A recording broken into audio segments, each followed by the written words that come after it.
ये इसको मैं क्या क्या ही बोलूँ मैं, this is very very important.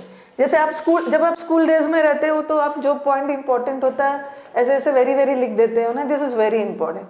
और कभी कभी आप स्टार बना देते हो, ठीक है, 5 स्टार बना देते हो कि वेरी वेरी इंपॉर्टेंट में स्टार बना दिया, हाँ वेरी इंपॉर्टेंट है, वेरी इंपॉर्टेंट। ओके चलिए, ये सब्जेक्ट वर्ब का एरर है। सब्जेक्ट वर्ब से कहीं से एरर आए चाहे नहीं, बट ये वाले रूल से एरर आएगा ही, ठीक है। ये रूल से हर एग्जाम में आता है, मेंस हो, बैंकिंग का एग्जाम्स हो, कोई भी हो, एसएससी का एग्जाम्स हो, सीडीएस एग्जाम हो, तो सब्जेक्ट वर्ब का ये बहुत इंपॉर्टेंट रूल है। और यहाँ पे आप स्टूडेंट्स कंफ्यूज हो जाते हो, देखो ये रूल में हमें क्या सीखना है, यू हैव टू एंश्योर।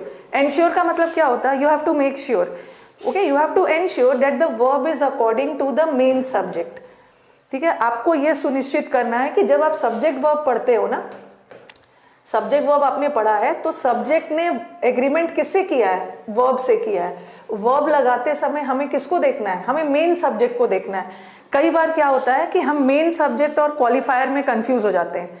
अभी मैं बता रही हूँ क्वालिफायर क्या होता है। रूल के according verb is according to main subject. Verb लगाते समय आपको मेन सब्जेक्ट देखना है, ना कि क्वालिफायर देखना है। अब आपके दिमाग में क्वेश्चन आया कि ये क्वालिफायर क्या होता है। क्वालिफायर एक ऐसा वर्ड होता है जो मेन सब्जेक्ट के बारे में अतिरिक्त जानकारी देता है। A qualifier is a word which gives additional information about the main subject. Okay, ध्यान रखना है कि क्वालिफायर, जिसको एडजंक्ट भी बोलते हो, एडजंक्ट भी बोल सकते हो, ऐड कर रहा है, एक्स्ट्रा इंफॉर्मेशन ऐड करता है। जो क्वालिफायर होता है ना, वो कभी भी मेन सब्जेक्ट नहीं बनेगा। क्वालिफायर तो मेन सब्जेक्ट के बारे में एक्स्ट्रा इंफॉर्मेशन देता है। और कई बार बच्चे ना क्वालिफायर को ही मेन सब्जेक्ट समझ के वर्ब में गलती कर देते हैं।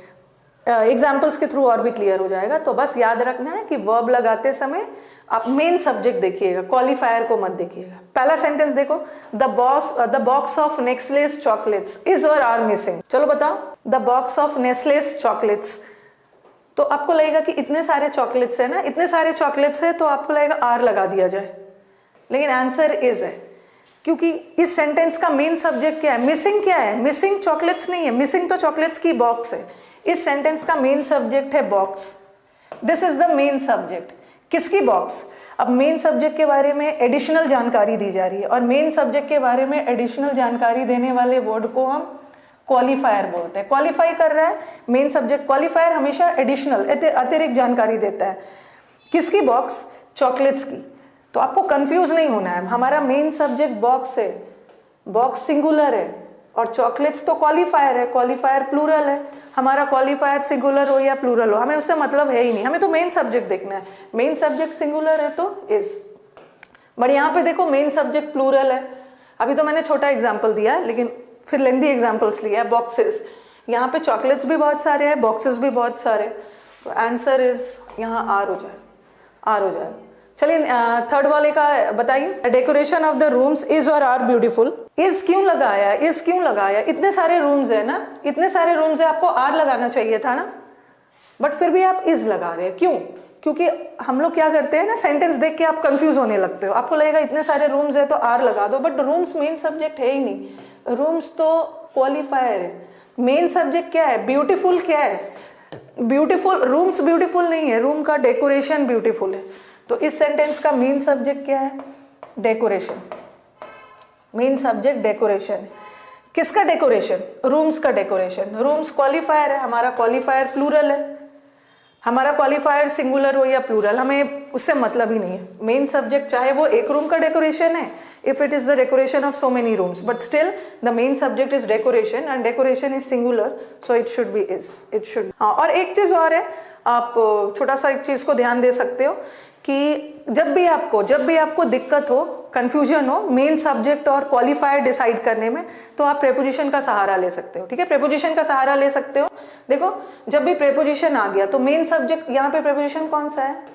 ऑफ है। तो जब भी आपको दिक्कत हो मेन सब्जेक्ट और क्वालिफायर में डिसाइड करने में, तो preposition will help you to a great extent in deciding the main subject. जब भी प्रेपोजिशन आ गया तो मेन सब्जेक्ट किसको मानोगे? जो प्रेपोजिशन से पहले, प्रेपोजिशन से पहले बॉक्स था, एक ही बॉक्स था, इज। प्रेपोजिशन से पहले बहुत सारे बॉक्सेस थे, आर। यहाँ भी देखो ऑफ लगा है, डेकोरेशन, डेकोरेशन। हाँ चलो, अब अभी मैंने ये सब कुछ अभी रीसेंट क्वेश्चंस है, रीसेंट मतलब इस बार का सीपीओ का तो नहीं है, 2020 वाला नहीं है, 19 वाला क्वेश्चन है, कुछ रिसेंट क्वेश्चन है। आप मुझे इसका आंसर बताइए। फ्रॉम माई होटल, अभी तो मैंने देखो कॉन्सेप्ट हम ये छोटे छोटे सेंटेंसेस से क्लियर करते हैं, बट प्रैक्टिस तो लेंदी वाले सेंटेंस में होगा ना। From my hotel I could see that a flock of birds were flying over the lake. Answer बताइए। From my hotel I could see that a flock of birds were flying over the lake.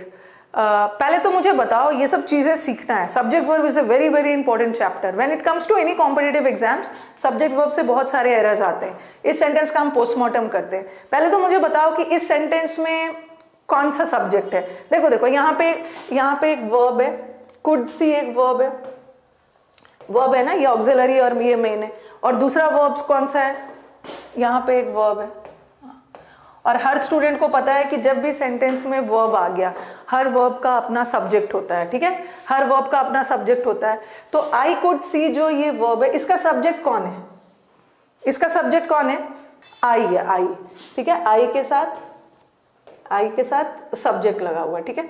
अब कुछ को लगेगा कि ma'am आपने hotel को main subject क्यों नहीं माना, क्योंकि फ्रॉम प्रेपोजिशन है, और प्रेपोजिशन के बाद वाला कभी भी मेन सब्जेक्ट नहीं है। फ्रॉम माई होटल, ठीक है, प्रेपोजिशन अपने साथ ऑब्जेक्ट लेता है, तो ये मेन सब्जेक्ट है ही नहीं, मेन ये सब्जेक्ट आई है, कुड सी है। अब यहाँ पे दैट कंजंक्शन आ गया, और कंजंक्शन का काम ही होता है दो क्लॉजेस को जोड़ना। तो यहाँ भी एक सब्जेक्ट है, यहाँ का सब्जेक्ट क्या है, फ्लॉक का मतलब होता है झुंड, बर्ड्स का झुंड। अब फ्लॉक ये मेन सब्जेक्ट है, ठीक है, ये सब्जेक्ट है, इसका भी एक वर्ब है। अब आप क्या करोगे ना, आपको लगेगा कि इतने सारे बर्ड्स है, तो आप सोचोगे कि वर सही है, बट आंसर वर नहीं होगा, आंसर यहाँ पे पास्ट है तो वॉज होगा। क्यों, यहाँ पे अगेन क्वालिफायर वाला रूल है। अ फ्लॉक ऑफ बर्ड्स, ठीक है, फ्लॉक मतलब झुंड, किसका झुंड, बर्ड्स का। तो बर्ड्स हमारा मेन सब्जेक्ट नहीं है, बर्ड्स तो क्वालिफायर है, और हमारा क्वालिफायर प्लूरल है, बट हमें क्वालिफायर से मेन मतलब नहीं है, हमें तो मतलब है फ्लॉक से। अ फ्लॉक ऑफ बर्ड्स की झुंड, तो इसलिए आंसर सिंगुलर होगा, तो एरर का सिंगुलर होगा, यहाँ पे वॉज होगा, वॉज होगा, ओके, वॉज। चलो now let us move to the next sentence. Was होगा, यहाँ क्वालिफायर वाला रूल था, लिखा मैंने अ टीम ऑफ साइंटिस्ट, ठीक है, कंफ्यूज मत होना, यू विल फील कि there are so many scientist and you will select have as the option, but गलत है। no doubt there are so many scientists but the team is one ना, बहुत सारे साइंटिस्ट का एक टीम। तो इस सेंटेंस का मेन सब्जेक्ट क्या है, टीम। किसका टीम, साइंटिस्ट का। तो साइंटिस्ट इज क्वालिफायर। तो इस रूल में मैं आपको बताना चाहती हूँ कि don't get confused between main subject and qualifier, ध्यान रखना है, और वर्ब लगाते समय मेन सब्जेक्ट को देखना है। चलो नेक्स्ट वाला आ जाओ। चलो अब मुझे सेकेंड का आंसर बताओ, ठीक है, सेकेंड का आंसर बताइए। क्वालिफायर वाला रूल एग्जाम में बहुत आता है, इसलिए मैं इसको थोड़ा सा स्ट्रेस करके आपको बता रही हूँ। नेक्स्ट वाला बताना मुझे। और माय डियर स्टूडेंट्स, एक चीज को और ध्यान रखना है, पढ़ते समय कि हर समय, ठीक है, हर समय सब्जेक्ट के अकॉर्डिंग वर्ब बदलता है। अक्सर क्या होता है, आप देखोगे कि 90% केस में सब्जेक्ट के अकॉर्डिंग वर्ब बदलते हैं, बट कभी कभी ऐसा भी आ जाता है ना कि वर्ब सही रहता है, हमें वर्ब के अकॉर्डिंग सब्जेक्ट भी बदलना पड़ता है। अब आंसर बताइए, ये सबको छोड़िए, इसी में आंसर देखिए। The prices of tomatoes has soared up to ₹65 to 70 per kg in many parts of the country. हाँ, तो आंसर बताइए क्या है। कुछ बच्चे हमारे क्या करेंगे, हमारे कुछ स्टूडेंट्स क्या करेंगे कुछ स्टूडेंट्स क्या करेंगे, यहाँ पे हैव लगाएंगे, क्योंकि उनके दिमाग में तो आ रहा होगा ना, इस सेंटेंस का मेन सब्जेक्ट क्या है, इस सेंटेंस का मेन सब्जेक्ट है प्राइसेस। किसकी प्राइसेस, टोमेटोज की, और टोमेटोज क्वालिफायर है, और वो सोचेंगे कि प्राइसेस मेन सब्जेक्ट है और हैव लगा देंगे। और कुछ बच्चों का ये भी दिमाग में आएगा कि मैम ऐसा भी तो हो सकता है कि हम हैज को हैज रखते हैं और प्राइसेस को बदल देते हैं प्राइस में, द प्राइस ऑफ टोमेटोज, ठीक है, प्राइसेस को प्राइस में बदल देते हैं। दो तरह का आंसर आएगा, जो ये सोचेंगे, हाँ चलो खैर इसमें तो एक ही जगह पे डाल दिया है। अगर मैं होती ना तो मैं इस हैज को कहीं अलग रखती, इसमें नहीं जोड़ती, ये हैज को मैं जोड़ के इसमें रखती। यहाँ तो आपका क्लियर हो गया कि आंसर सी है, लेकिन सपोज मैं यहाँ हैज को रखती तो कुछ के दिमाग में आता कि या तो आंसर ए, या कुछ के दिमाग में आता है आंसर सी। चलो करना क्या है, मैं होती तो अलग अलग कर देती है, प्राइसेस वर्ड नहीं होगा, ये हैज जो है ना, ये हैज सही है, अलग अलग कमोडिटीज की प्राइसेस की बात नहीं हो रही है, टोमेटोज की बात हो रही है, ठीक है, टमाटर की बात हो रही है, एक ही प्राइस होगा, the price of tomatoes, price रखोगे, हैज सही है, has is correct, has is correct. यहाँ तो आपका कंफ्यूजन नहीं है ना, क्योंकि उन्होंने क्या किया है कि एक ही जगह पे डाल दिया। अगर यही चीज दो जगह अलग अलग स्प्लिट रहता ना, तो तब आप क्या करते, तब आप क्या करते कि आप इसको हैव करने की कोशिश करते और आंसर ए करते, ए करते, ए। पीडीएफ पढ़ाने, हाँ यही मुझे कंफ्यूजन था, आप क्लियर हो गया कंफ्यूजन। चलो आगे बढ़ते हैं। इसी पे बेस्ड, इसमें मैंने बहुत ज्यादा सेंटेंसेस रखा है, थोड़ा लेंदी वाला भी दे दिया क्योंकि ये बहुत इंपॉर्टेंट रूल है। चलो बताओ, अ लेटर ऑफ रिकमेंडेशन, सिफारिश का letter, a letter of recommendation from the principal and the head of English department have helped him to get the lucrative job. Answer बताइए। A letter of recommendation from the principal, one day I will be taking a class, एक दिन हम लोग YouTube पे ऐसा भी class रखेंगे ना। जनरली अभी तक आप सब्जेक्ट वर्ब में क्या पढ़ते आए हो कि सब्जेक्ट के अकॉर्डिंग वर्ब बदलता है, लेकिन हम लोग एक सेशन ऐसा भी रखेंगे जहां पे हमारा वर्ब सही होगा और हमारी मजबूरी है कि हमें अपना सब्जेक्ट बदलना हो, ठीक है। एक सेशन हम लोग इसी पे बेस करेंगे। A letter of recommendation from the principal and the, चलो देखो ये सब में एरर डिटेक्ट करना इसलिए इजी होता है ना क्योंकि आपको पता है कि मैम ने अभी ये रूल पढ़ाया, इसी पे बेस्ड सेंटेंस है। बट असली एसिड टेस्ट, असली टेस्टिंग तो आपकी होने वाली है जब आपका एरर मिक्स में आ जाए, मिसलेनियस आ जाए। अब हमारे स्टूडेंट्स बोल रहे हैं कि मैम यहाँ हैव नहीं होगा, हैज होगा। बट क्यों, क्यों हैज होगा? प्रिंसिपल की भी बात हो रही है और हेड ऑफ इंग्लिश डिपार्टमेंट की भी बात हो रही है, तो प्रिंसिपल भी है और एंड से जुड़ा है, हेड ऑफ इंग्लिश डिपार्टमेंट भी है, दो लोग हैं तो हैव आना चाहिए ना। बट फिर भी आपने हैज क्यों डाला, क्यों डाला हैज? यस, इस सेंटेंस का मेन सब्जेक्ट प्रिंसिपल और इंग्लिश डिपार्टमेंट है ही नहीं। इस सेंटेंस का मेन सब्जेक्ट है क्या ने हेल्प किया है, हेल्प क्या ने किया है, जो प्रिंसिपल और हेड ऑफ डिपार्टमेंट के थ्रू जो लेटर मिला है उसने हेल्प किया है। तो इस सेंटेंस का मेन सब्जेक्ट है लेटर ऑफ रिकमेंडेशन, ये मेन सब्जेक्ट। और लेटर रिकमेंडेशन सिंगुलर है इसलिए आपने हैज लगाया। देखो यहाँ प्रेपोजिशन आया, प्रेपोजिशन, यहाँ भी प्रेपोजिशन आया, तो मेन सब्जेक्ट किसको मानते हो? मेन सब्जेक्ट किसको मानोगे? जो प्रेपोजिशन से पहले है, लेटर है, एक ही लेटर की बात हो रही। एक नेक्स्ट वाला, the latest global snapshot of student performance show decline in scores in the US and stagnant performance in science and reading। चलिए आंसर बताइए। यहाँ तो असली टेस्टिंग तो आपकी होती है, शोज होगा, शोज होगा। द लेटेस्ट ग्लोबल स्नैपशॉट, इस सेंटेंस का मेन सब्जेक्ट है लेटेस्ट ग्लोबल स्नैपशॉट। किसका स्नैपशॉट? स्टूडेंट के परफॉर्मेंस का। ये तो क्वालिफायर हो गया और मेन, हमें तो मेन सब्जेक्ट देखना है। स्नैपशॉट सिंगुलर है इसलिए हमारा वर्ब, वेरी गुड। तो ये वाला रूल को याद रखना है, ये रूल याद रखना है। वर्ब लगाते समय कंफ्यूज नहीं होना है, वर्ब लगाते समय आप क्वालिफायर और मेन सब्जेक्ट में बिल्कुल भी कंफ्यूज नहीं हो। नेक्स्ट, हाँ चलो, एक ये भी एरर आ जाता है एग्जाम्स में, फ्रैक्शन वाला, फ्रैक्शन वाला भी एरर आ जाता है। 1/3 of the pillar has or have rotted away. देखो इंग्लिश में ऐसे तो कोई ट्रिक्स होता नहीं है, okay, and you people ask for tricks but there is no such tricks in English. ऐसा कोई ट्रिक्स होता नहीं। अभी मैंने आपको बताया कि जब भी सेंटेंस में प्रेपोजिशन आ गया ना, देखो हम टीचर्स आपको ट्रिक्स तो बता देते हैं बट कहाँ पे वो ट्रिक्स काम नहीं करता है वो भी बताना है। और इन अ नटशेल देखा जाए ना, ट्रिक्स वगैरह देखना ही नहीं है, आपको अच्छे से कॉन्सेप्ट समझ लेना है। अभी तो मैंने आपको बताया कि जब भी सेंटेंस में प्रेपोजिशन आ गया, जब भी सेंटेंस में प्रेपोजिशन आ गया तो मेन सब्जेक्ट किसको मानोगे? जो प्रेपोजिशन से पहले है, जो प्रेपोजिशन से पहले है। लेकिन चलो पहले मुझे इसका आंसर बताओ।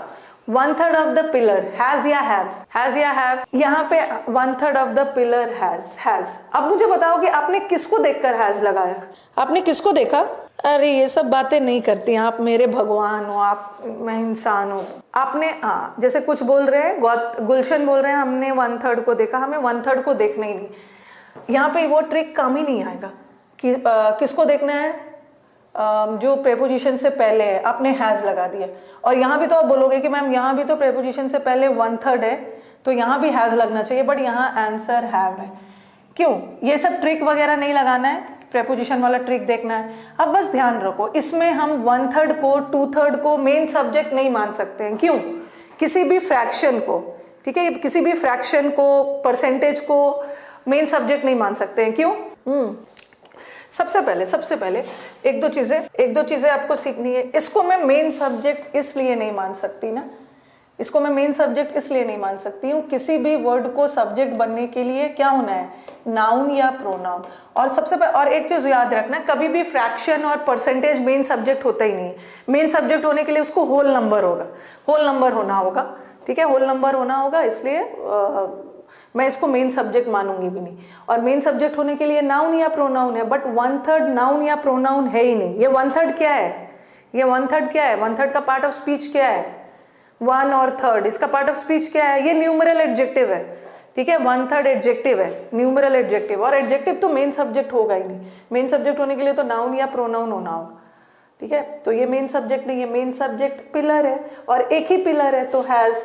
सपोज एक ही पिलर है और एक ही पिलर का 1/3, एक ही पिलर का 1/3 इज रेडी, ठीक है, पिलर तो एक ही है ना, एक ही पिलर का 1/3 इज रेडी, इसलिए हैज।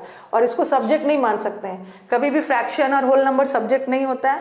और दूसरी ये न्यूमरल एडजेक्टिव है, न्यूमरल एडजेक्टिव कभी भी सब्जेक्ट नहीं बनेगा, क्योंकि सब्जेक्ट होने के लिए नाउन। अब आ जाओ 1/3 of the pillars, 1/3 of the pillars, यहाँ भी हम 1/3 को मेन सब्जेक्ट नहीं मान सकते, यहाँ का मेन सब्जेक्ट पिलर्स है। ऊपर वाले सेंटेंस में एक ही पिलर का 1/3 रेडी था, और यहाँ पे बहुत सारे पिलर्स है और सारे पिलर्स का 1/3 ready, so this becomes hard. अब थर्ड वाला सेंटेंस, 7th वाला सेंटेंस बताइएगा, 7th वाला सेंटेंस या 7th सेंटेंस का आंसर बताना। अभी भी आंसर गलत आ रहा है बहुतों का, हैड तो ऑप्शन में दिए ही नहीं है, 2/3 ऑफ द पिलर। अब आप क्या करोगे कि हमने तो पढ़ा है कि सेंटेंस में प्रेपोजिशन आ गया और मेन सब्जेक्ट किसको मानते हैं, जो प्रेपोजिशन से पहले है उसको मानते हैं, और 2/3 देख के हैव लगा दोगे, बट आंसर यहाँ भी हैज होगा, क्योंकि इस सेंटेंस का मेन सब्जेक्ट 2/3 है ही नहीं, इस सेंटेंस का मेन सब्जेक्ट पिलर है, एक ही पिलर है।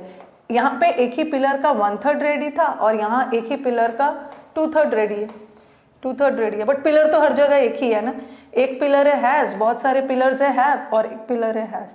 नेक्स्ट वाला बताओ, नेक्स्ट वाला में कहाँ पे एरर है, नेक्स्ट वाले में 2/3 of the pillar has rotted away. पहले तो मुझे बताओ कि क्या यहाँ पे हैज गलत है, अभी मैं इसको अच्छे से रब करके कर देती हूँ, ये क्वेश्चंस एग्जाम में आ जाता। पिलर को मेन सब्जेक्ट माना हैज, बहुत सारे पिलर्स है हैव, यहाँ भी एक ही पिलर है हैज, 2/3 ऑफ द पिलर। यहाँ पे कहाँ पे एरर है, अच्छा नो एरर है ना, एरर है इसमें, subject is correct, sorry verb correct है, वर्ब तो यहाँ पे सही है, वर्ब सही है क्योंकि एक ही पिलर है, हैज लगा। एरर कहीं और पे, एरर इसमें, एरर 1 में क्या एरर है, यस यस 2 के बाद हमें नहीं, नो एरर नहीं है, 2 के बाद हमेशा प्लूरल होगा, 2/3 नहीं होगा, 2/3। 2 के बाद कोई भी वर्ड आएगा ना, 1 के साथ 3rd लगाओगे, बट 2 के बाद कोई भी वर्ड आएगा प्लूरल रहेगा। Very good. नेक्स्ट वाला देखो, ये भी सीपीयू का है, okay, this is also of CPU. चलिए आंसर बताइए। 1/3 of us feels compelled to check our phones in the middle of the night। हम में से 1/3 लोग ना रात में उठ के अपना फोन चेक करते हैं, फील कंपेल्ड। चलिए आंसर बताइए। 1/3 of us, 1/3, ये फील्स क्या है, ये फील, ये जो फील्स है ये सिंगुलर है, ठीक है, बट यहाँ पे आंसर फील होना चाहिए, फील प्लूरल है, ये वर्ब है, वर्ब में एस लग गया सिंगुलर, बट यहाँ हम 1/3 को मेन सब्जेक्ट मानेंगे, ठीक है, 1/3 मेन सब्जेक्ट होता ही नहीं है, यहाँ पे अस मेन सब्जेक्ट है, अस अस अस, और अस प्लूरल है तो वर्ब भी प्लूरल होगा, फील्स नहीं होगा फील होगा, ठीक है, फील्स नहीं होगा फील होगा, फील होगा।